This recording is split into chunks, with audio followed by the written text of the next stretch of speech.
Here we go. No, you go here. Well, Mike goes at the end.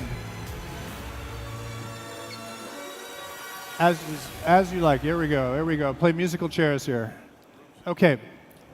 I'm going to let Mike do the introductions, but I will introduce Mike, who is the inimitable. We have a lovely word in English, inimitable. Look it up. Can't be imitated, and I won't try. Mike has been TechCrunch Europe's editor-at-large for longer than even I've almost been alive. Since 1850, exactly. In fact. And of course, many of you remember the conversion from the horse-drawn carriage to the internal combustion engine. Right. It was an amazing time, and an amazing time of disruption. And he's aged well, but it's amazing. And so he's going to introduce the rest of the panel, and they're going to tell you all the secrets of how to precisely get venture money out of venture capitalists. Fantastic. Thanks very much. Thank you for joining us, everybody. The session's talking about what's the alternatives, what's the new wave going on investing at the moment. Let me introduce the panel for you before we kick off. To my left is Yann de Vries from ATOMICO. Good afternoon. Next to him is Stéphanie Hôpital, who's the founder and CEO of ONERAGTIME. Next to her is Jean-Manuel Rozen, who's an investor, private investor, and also a co-founder of the search engine called QUANT. And finally, we also have Joe Schoendorf, who's of Accel Partners. Big hand of applause, everybody, for our fantastic panel. Now, thank you. We're just going to, we're going to shoot the breeze, aren't we? Going to shoot the breeze about what we think is going on at the moment. We've got a huge, varied range of expertise and opinions here, but there's a lot of things going on right now, as you all, I'm sure, are very aware. At the very top end, we have Uber raising another $600 million, potentially for an IPO finally next year. That's really at the top end of the world. Right at the bottom, we have tiny little startups raising small amounts of still, of course. The angel scene seems to be alive and well. The ability for companies to raise money has never been better, really, in the whole history, especially in Europe. And then, of course, we've got the crazy new world of cryptocurrencies and of blockchain startups doing ICOs, private sales, public sales, and, of course, ending up with a Telegram group of 10,000 people screaming for blood. So that's a wonderful scenario. So let's just talk a little bit about what we think is going on. One of the things I'd like to ask, for instance, Yann, if I could just turn to you first. ATOMICO annually produces a report about the European tech scene. What are some of the sort of pull-out things that jump out at you when you think about what's going on, especially for that European side of things? I think the overall message is very positive. I think there has never been a better time to start a company in Europe. There is, the momentum is accelerating tremendously. I think the ecosystem is strengthening. And we're seeing a lot of very interesting ideas coming out of Europe. The entrepreneur mindset has changed significantly over the last 5 years. If you look at, for example, where the brightest minds were going 5 years ago, especially in France, they were all going to London to work in banks and hedge funds and do quant research, and now they're all starting their AI companies. So there's been a massive shift, I think, in the way people look at embracing entrepreneurship. And the serial entrepreneurs now, those that have had big exits, are now actively helping the new generation by starting new funds which are now operator-backed. They're becoming active angel investors to help this new generation. And the corporates now also are heavily getting involved because they know they can be disrupted at any time. So I think the whole system now is really looking at working together and producing actually some really global category winners out of Europe. If you look at many fields, which I'm sure we'll touch on now, there's a lot of very interesting innovation happening across some big spaces like healthcare, fintech, crypto, mobility, etc., where Europe is producing now global champions. Well, that's a very upbeat perspective. Joe, I know that you're a frequent visitor to Davos, and you've been making some observations, haven't you? You've made some observations at Davos about some of the world's biggest companies. What's your view about how the world is about to be disrupted? Well, venture capital is about disruption. You basically back startups that have a vision to create a new industry, usually at the expense of an existing industry. And it kind of went in waves. You know, you had the mini computer companies that started to go after IBM, and then you had the server companies, and then you had the PC companies, and then you moved into the smart handheld devices. But it was kind of the computer industry eating itself. And then the internet came along and we started on media. And we started disrupting media, and you know the story there. Now, for the first time, and I've been doing this now for just about 50 years, I can't think of a single industry that I would put in the safe category. You were telling me, I think, while we were sitting backstage, well, how about the 3-star restaurants here in Paris? Well, I was in Tokyo not too long ago, and I saw an experimental restaurant. You all know how about sushi, and sushi's a fairly hard thing to make. The restaurant's not open to the public yet. It will be. 0 employees. 0 employees. The robots do everything from incoming fish inspection to final preparation of the dish. You drive through, you do Apple Pay. I thought I'd found an industry in basic materials. I happen to know the CEO of Alcoa. And I said, you're safe. And he said, no, I'm not. And he broke the company in half. Alcoa, aluminum. Now, what's disruptible about that? And I said, Klaus, why are you doing that? He said, because in 1920, one of our chemical engineers really developed the modern way of making aluminum. And that created Alcoa, and we've been the leader of aluminum, you know, for 100 years. And now we see a whole bunch of new materials that are going to replace steel and aluminum, and we want to be the ones to do it. I couldn't do it in Alcoa, so I created a new company. Sure, I understand that, but so that's obviously you know, some of the biggest companies in the world are deciding to actually maybe disrupt themselves. Do you think that's a new trend? The smart ones are going to do it to themselves. Most of them are going to have it done to them. So why doesn't Facebook break itself up? Why? Why doesn't Facebook break itself up? I'm going to just duck that question as the lead investor in Facebook. Right. You're an investor in Facebook, so you can't answer. Well, and we're the lead investors, and it'd probably be unfair, but I would say to you that the trend, if you go back 20 years, exactly 20 years, and you look at the 5 most valuable companies in the world today, Apple, Google, Facebook, Amazon, Microsoft, and you go back 20 years, and I looked it up, Steve Jobs hadn't come back to Apple yet. Apple had 3 months cash in the bank. 3 months cash in the bank. Now they're the most valuable company in the world. And you run down that, Mark Zuckerberg was 11 years old. So that's how fast things change. Yeah. Yeah.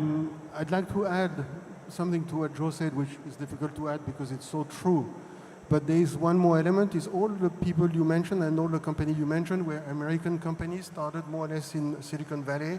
And now you have innovation springing from everywhere in the world at the same time. It has gone from a unipolar world to a super multipolar world, as all of you know, because you are not all in the US. And that makes the game more disruptive, more dangerous for the existing company, and that guarantees that there would be more surprises. Now, you're an investor in Quant. You're also the co-founder of Quant. Now, why isn't Quant better known? I mean, it's not really very well known, isn't it? You've raised $60 million. You have 100 employees. So why is it not better known? I think to build a search engine, it takes the following. You need to have first technology, then you need to have audience, and then in the end you have revenues. So the 60 million were for the technology. We haven't spent a lot of marketing. We have about 75 million visits a month. And we say that we respect privacy, which is QUANT is built on the value of respecting privacy, and from a technology point of view, our system doesn't take the data of people. So we are privacy by design compliant, our GDP compliant from day one, and to an extent, that was like preaching in the desert until a few months ago. People were saying, that's not so important. So you think GDPR... And so now our message has gone from confidential to mainstream, and we're growing very fast. So you think GDPR is going to be your great savior, your great opportunity? Well, I think GDPR or not, people would have started to realize what's done to themselves and would have accepted our value proposition, which is very good, because it's very clear, here's what we give you, and here's what we don't take from you. But of course, GDPR helps, so did, for instance. Let's have a quick show of hands. Who put your hand up if you were sick and tired of GDPR? Everyone's sick and tired. No. Actually, or put your hand up if you think GDPR is amazing and great. Oh, slightly more. Okay. We all like our privacy. Stephanie, you're investing at the early stage. Now, you're seeing new entrepreneurs come through the pipe. Now, what is it that you're doing that's different compared to other early stage investors?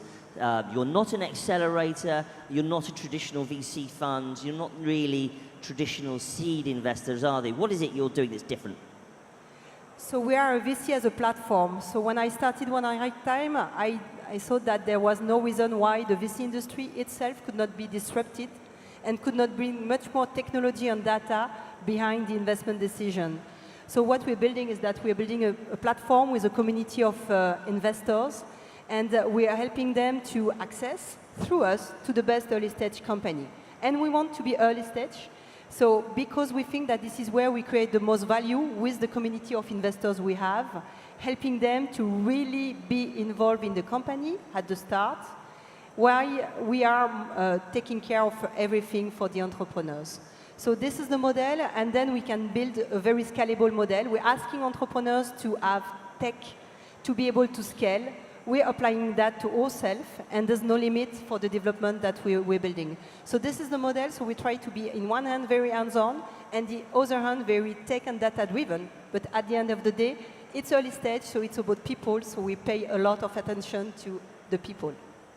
Joe, what's your impression of early stage investment in Europe? Do you think it's at a good place, or would you like to see some changes? We have a fund that I think, what are we on now? Our fifth fund here. And I put the team together in 2000 for the first fund. We have the same size fund in Europe as we do in Palo Alto. And I personally don't care where my dollar goes. Seriously.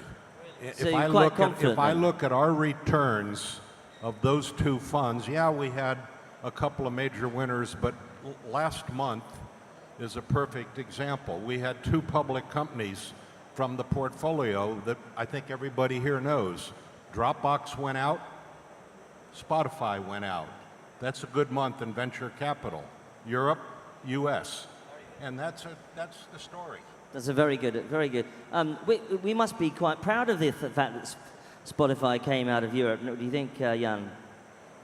I think it's not just Spotify. I think there's many Spotifys in the making. And I think if you look back 10 years ago, when we were raising the, our ATOMICO fund, and we made Skype was the first kind of breakout company out of the Silicon Valley, and we were raising a fund saying there's going to be many more. Nobody believed us. 10 years now, and then you have now $10 billion exits like Supercell and Spotify. And we are very bullish that there's going to be more and more $10 billion plus, potentially $100 billion companies created out of Europe over the next 10 years. All the fundamentals are there to do that. But what do you think, though, is, just to anybody who wants to pick this up, what do you think is actually going to change in VC and investing over the next couple of years, Stephanie? Well, I do believe a lot in the network effect, so VC should apply that. I mean, and if you want to build a network effect, it takes time, except if you apply technology. I mean, we will have more and more VC as a platform, I guess. I think also that in the investment, what is important is that there's no way of investing. I mean, there's been a lot of noise around the ICO and all this, but at the end of the day, I mean, we just have a very small fraction of the private equity money going to VC.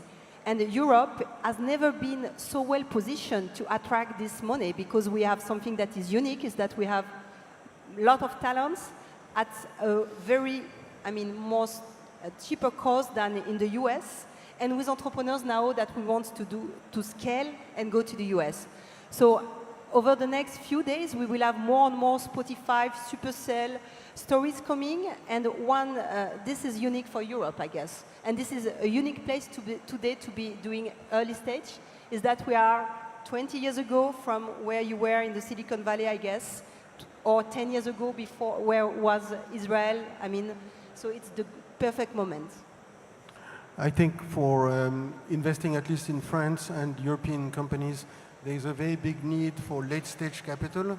It's quite easy to scale-up capital. Exactly. It's quite easy to find 100, to find 1 million, 20 million, 30 million. But then when you need 100 or 150 million, there are not so many players. So those who will come in that spot, I think, will do very, very well. On the other hand, completely at the other end of the spectrum, I have the impression that with this wave of people who want to do startups, there will be more failure in startups, unfortunately, than before, because they are more started, but there will be also big winners. So that's a complicated game to play. John Chambers and I were on a panel just before he talked to you, and I think a fair statement would be that if you look at Europe and the US, and you look out 10 years, 100% of job growth will come from startups, 100.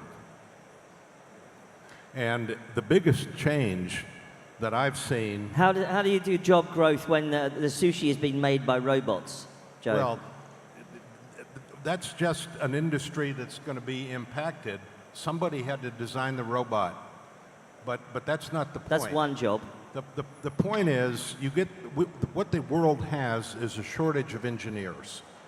Currently in Silicon Valley, we have about 100,000 job openings. And I didn't know this. You got to hear this story. So my daughter graduates from Stanford, gets a master's degree. Almost 100% of her class went to work for startups. We said to her, well, why do you want to do that? My wife and I are both venture capitalists. Why don't you go to work for one of the established companies? And we said Google or Facebook. We know the people, we'll call them up. And she was with several of her classmates, and she said, Dad, I don't want to go to work for those old companies. And my wife and I are those about old to have companies a, like Google have a and heart Facebook. attack. What do you mean, old companies? We're not getting any older. Well, she goes to work for a startup, and it turns out she didn't tell us about it. She comes home and tells us who she's working for. I thank God that it was a portfolio company that we had at Accel. So I call up the partner. It turns out she'd made a good choice. About a year later, she comes home. She's crying at dinner. I say, honey, what's wrong? She says, a big company bought us today. And I said, well, who was that? And she said, well, it was Salesforce. I said, they know how to treat startups. She said, but they're a big company. And a year goes by, she leaves, and she comes home, she says, Dad, how much money should I make in my startup? I said, well, you've just made a lot of money because you sold your company. Yeah. How much do you need to live on? And, I'm going to be personal now. We kind of figured it'd be $5,000 a month, but get a big ownership in the new startup since you're going to be the CTO. Sure. She thinks that's a good idea. She goes out and does that, comes home in a week, says, Dad, that's illegal. And I said, what do you mean it's illegal? She said, do you know what the minimum wage for computer engineers is in California? And I said, yeah, there isn't one. She said, you're wrong. And we went to Google, I went to the EDD, $88,000 a year. So, meaning if you don't pay somebody $88,000 a year, you've got to pay them overtime. You don't want to be paying software people overtime. Right. So she had to renegotiate her package, to be at the minimum wage. I call up, I won't say his name, but the CEO of one of these companies. I say, what do you pay your average first-year engineer, a good engineer, coming out of school with a high degree and good grades? $150,000 to $175,000. And I've got 100,000 positions in Silicon Valley we cannot fill. Yeah. So there's huge Welcome to amounts of- France. You should do business here. Want to go to work? No, you should bring all your investments to France. I think it might be cheaper to employ people here, but I'm not going to get into the whole, you know, AI killing jobs and all that kind of thing. But I suppose the point you're trying to make is, yes, there's huge growth, there's huge opportunity. That's clearly going to happen. And in fact, we can't fill. Nobody can actually fill the number of jobs. That's why, by the way, the EU, Britain shouldn't leave the EU, right? Because I mean, Britain needs all of these. Needs all the talent in Europe as well as anybody else. Anyway, let's get on to that later. What do you think that, I mean, you know, the trouble is though, you guys are all, you know, you guys are dead. It's all over, right? Cryptocurrency is going to save the world. We don't need investors anymore. We just need people to buy tokens. You know, we don't need professional investors anymore. You can do an ICO and make $100 million, no more VC. Done. Who needs you guys anymore? Well, you still need the people to help you and to really be backing you. I mean, and the ICO token. I mean, when you look at the project that Vries recently, were a project where, at the end of the day, nobody would have give that equity as a normal venture capitalist. So ICO today, maybe one day will happen a lot, but once it's on real good project. And this will not change the fact that if you want to scale, you need network, you need acceleration, and you need to be able to have, I would say, so-called professional people helping you. But yeah, I mean, you must get entrepreneurs talking about, you know, pitching you blockchain companies all the time. What do they say? I think it's a very interesting area. I think it doesn't undermine our Must job. be more than just interesting. It's fundamental. I mean, there's going to be some fundamental change happening, but you have to be very picky. I think we're at the very beginning of an industry where there is a lot of people that are doing different things, which some are very interesting projects, some are, you know, just thin air. And so we are being very selective, very careful. You also need to pick where you want to play into this complex ecosystem. But we're very bullish in general about this. How much is Accel looking into the blockchain space? How much is Accel looking into the blockchain space? I'm sorry, see. Accel, you're obviously investing in blockchain. What's your view about blockchain startups? Oh, yeah. A blockchain is a core new technology that's going to go horizontally, and it's going to affect many, many, many industries. In fact, it's hard to think of ones that it won't. From basic diamond mining. I mean, you think about how you want to keep track of things. It's just a very secure way of tracking a supply chain. But what about money, raising money with ICOs? What's your view about that? What's your view on ICOs, Joe? On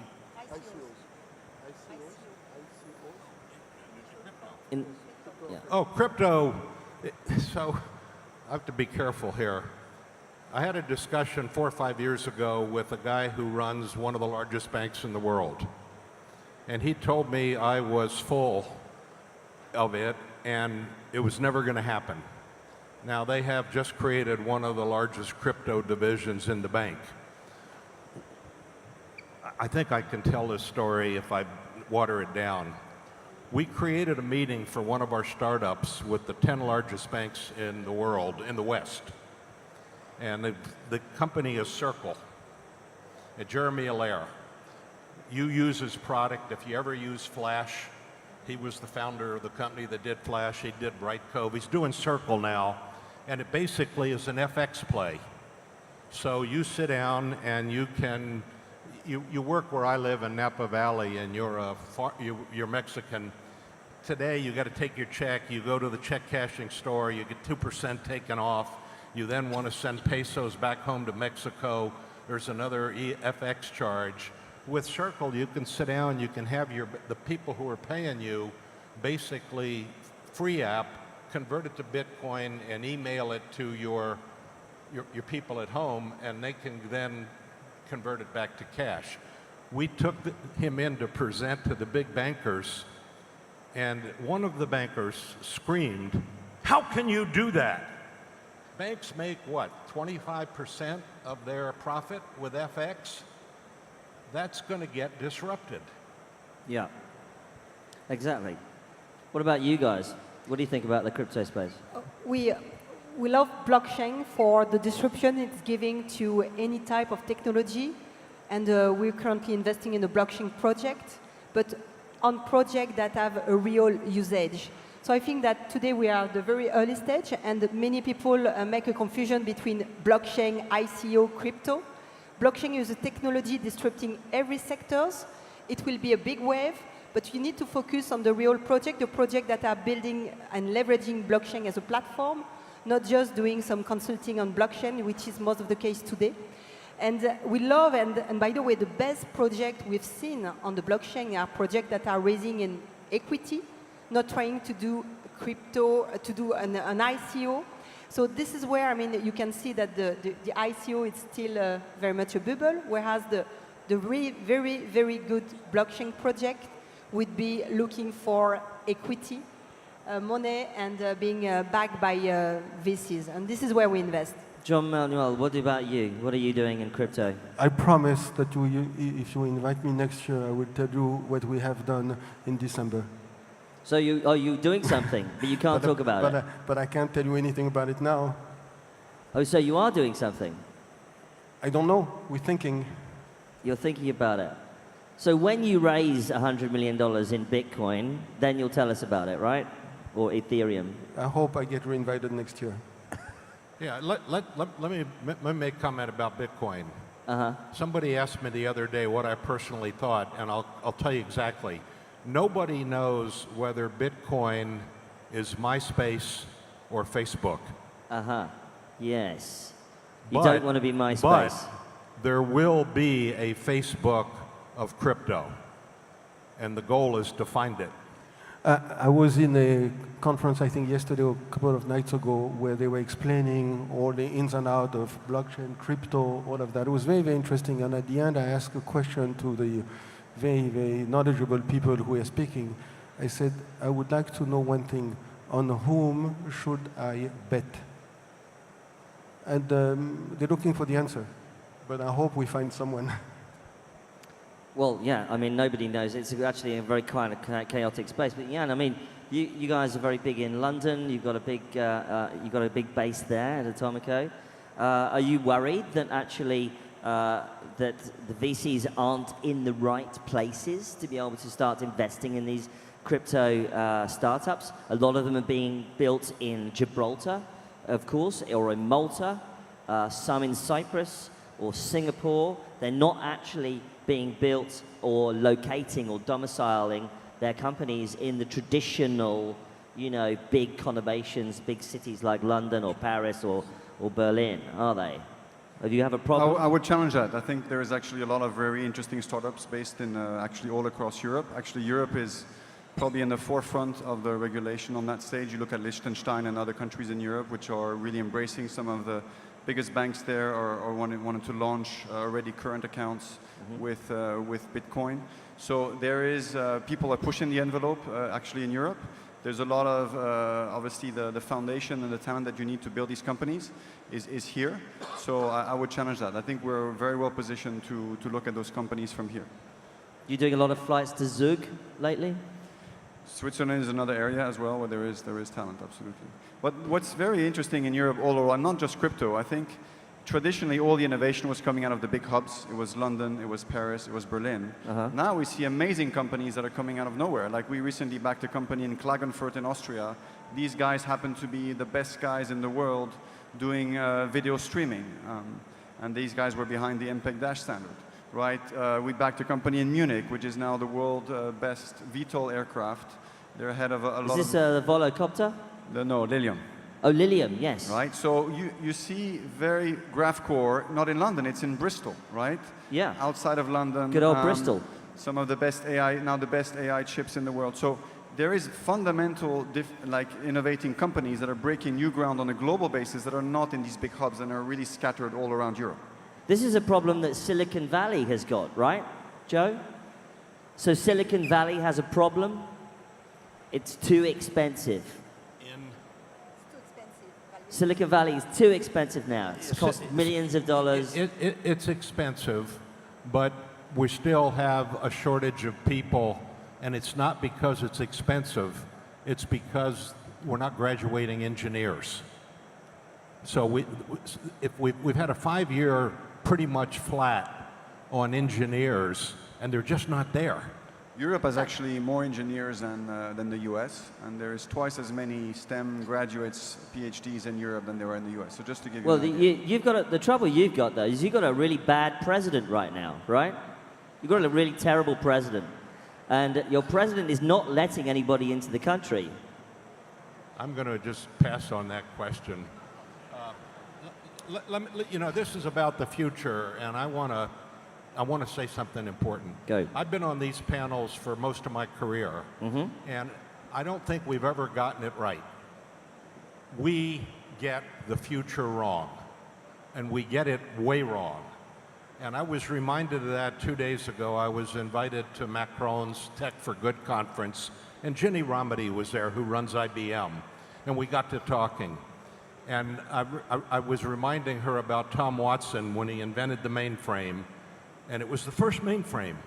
And he said he didn't think there was a market in the world for more than 5 mainframes.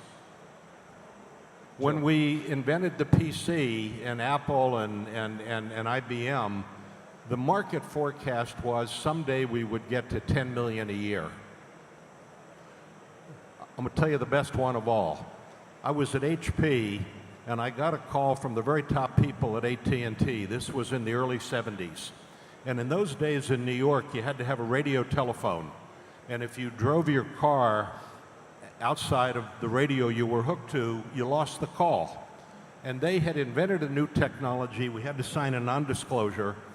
They came out and they disclosed that they had invented cellular. And you could now go from one building to another with no dropped calls. And they said, you know, we have 1,000 licenses for radio telephones in New York, and with this new technology, we believe we will be able to sell to 10,000 people. Amazing. Yeah. The predictions about the future are always wrong, aren't they? But you mentioned, speaking about presidents and speaking about talent, I suppose you guys, especially Stephanie and Jean-Manuel, you must be kind of pretty excited at the moment that France is actually getting its shit together finally on tech. VivaTech is 3 years old now. You've got a young president who's a geek. Brexit is about to sink Britain into the middle of the Atlantic. The EU has got tons of money now to throw around. Are you pretty excited about France's future and France's prospects? Well, I hope that France is the future of France as part of Europe. I mean, and we have clearly a bright future ahead. I mean, when you look at the statistics from young kids, they want to be entrepreneurs. We have talents. We have tons of very good school for development in France. We have a very good school for mathematics. So we have all the ingredients. And what we have also is the French culture, the French touch, the design, the innovation, and now the trust. So yeah, definitively we can make it much more, I mean, as part of Europe, because again, it's France within Europe, and also leveraging the power of all those big industries that we have in Europe, in France, those big companies that are in VivaTech. And this is the beauty of VivaTech. I mean, making sure that small startups can cooperate with large corporations, and making sure that mergers and acquisition at some point be the new research and development for those corporations. And Europe will be big when we are able to attract talents to build companies starting in Europe. I mean, I want to have international entrepreneurs coming to France. And when we will be also able to have the big giant of Europe, the big CAC 40 and all those companies buying company from Europe, and then this is also being able to scale them with large check. Yes, but when are we going to see France be able to actually sell a company to the US? I mean, famously, the Daily Motion deal to Yahoo was cut off by the French government, wasn't it? Well, we need to have, and we need to let that be free. I mean, again, I mean, we can't fight against that, because then this will be the unique opportunity to have Cisco, to have IBM, to have Facebook building some research and development and investing also in France to create the talent. Because at the end of the day, this will work if we have the talent. And we can attract the talent if we let the other coming from outside. Mike, what will happen is not that France sells companies to the US. What will happen very soon is that France buys companies from the US. France is going to buy companies from the US? Of course, why not? Really? Yes. Let's wait. We have, I think we have started a virtuous circle that started about a year ago. I think everyone who was here, we were invited by President Macron at Tech for Good as well, has seen the momentum, and it takes a while to change things. There were a few bad habits embedded in France. We are working at getting all of those out, and in 10 years, the virtuous circle that we're creating today will have worked wonders. Well, I guess not next week, but well, I guess we'll have to see what happens with the US economy. Joe? I'm here for two reasons. I was fortunate enough to be invited to the Tech for Good luncheon with Macron. It's the third time I've met him. He gets it. France is punching below its weight in startups. That means the number of startups as a function of the size of GDP is not where it could be.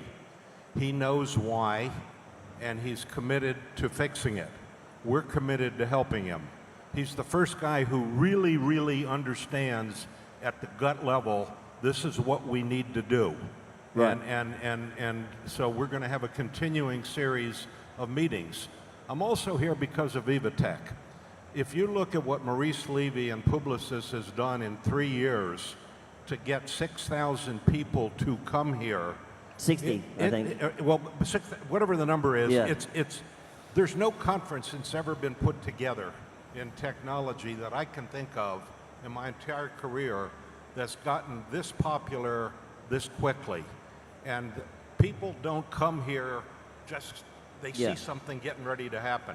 Sure. We see something getting ready to happen, and Maurice Levy and Publicis really deserve a major round of applause for putting this whole thing together.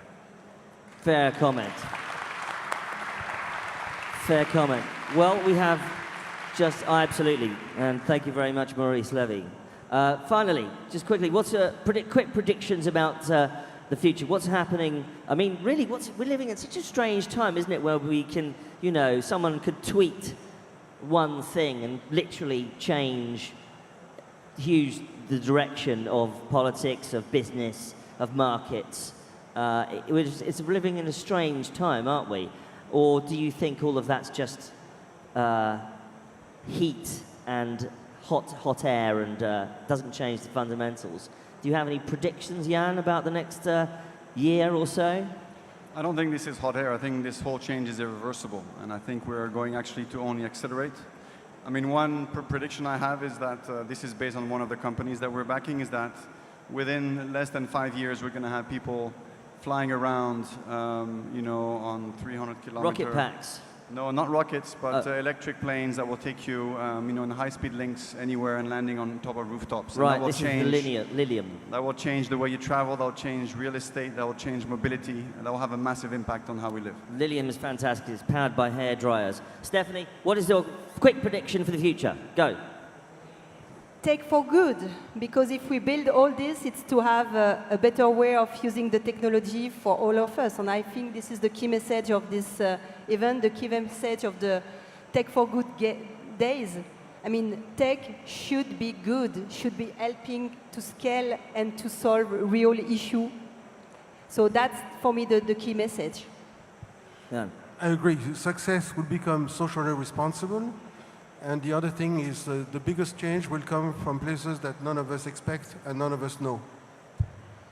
If you look at the 20th century, the most impactful thing that happened was the invention of the transistor. If you look at the 21st century, the most impactful thing was the first decoding of the human genome. That is going to create more good by probably an order of magnitude than the transistor. And I'll give you one quick example.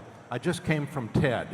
I saw, and I was sitting there shaking my head, the first 3D DNA printer. Right. And there was a flu virus in China that really scared people because it was a mutation on what this year's virus was. Normally it takes 6 months to make a vaccine. These two Chinese scientists decoded the genome of the flu, sent it over the internet to this guy that has this 3D printer. In 48 hours, they had a vaccine that prevented it. Wow. That Amazing. changes the world. Yeah, absolutely. Incredible prediction. Well, ladies and gentlemen, we're out of time. I hope that was interesting. There you go. You've got 3D printed humans and flying cars in the future. Look out for that coming to your household next week. From me, Mike Butcher from TechCrunch, thank you very much and have a good day. Thank you.